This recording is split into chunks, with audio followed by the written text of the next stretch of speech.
একরামুল এলা দুঃখের কথা শুন। এখন দুঃখের কথা হইল গিয়া যে এই যে আমরা মরিচ কইছি, আলু কইছু, বাদাম কইছু, এলা যদি চাকরিজীবীলা বুঝিলে যে কৃষকের এত কষ্ট, মানে মাঠ বাসে একদিন খারিলে চাকরিজীবীলা যদি বুঝা পালে যে কৃষকের এত কষ্ট, তাহলে অবশ্যই আমার জিনিসের দাম বাড়বে। বুঝা আছে?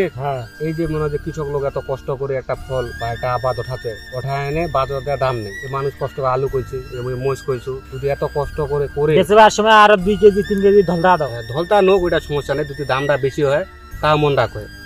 চাকরিজীবী যারা এরা যদি মাঠে আসে একদিন, মনে করে কৃষকের মর্মটা বুঝে যে কষ্টটা কি, এত কষ্ট করে কৃষক আনে আমার খিলাবে, তোমার টাকাতে কিনে খাবে, তাও সমস্যা নেই, মর্মটা বুঝিলে।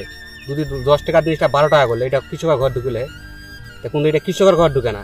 কৃষকের যখন মনে করে যে আবারটা ওঠাতে ওটা বিক্রি করে দিচ্ছে, সেলার দাম কম।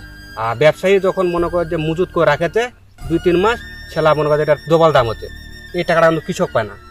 ওটা তো হয়, এটা সবার দেখিবা লাগবে, সবাকে যেন দামটা কৃষক পায়। ব্যবসায়ীরা যেন প্রফিটটা কম করে, কৃষকটা যেন প্রফিটটা বেশি করে, যেহেতু ওরা মনে হয় এটা কৃষি করে এত কষ্ট করে এটা যে দাম পায় না। এমন সময় বাজারে দেয় মানছি আর ফেলা দিচ্ছে, ফেলা দিয়ে আসছে।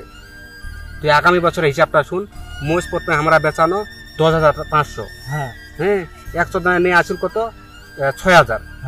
এই যে 6,000 নিয়ে আসিল, কৃষক কিটা দাম পাইল পরে কিন্তু অবশ্যই মোষের দাম আরো 10-12,000 টাকায় যাচ্ছে।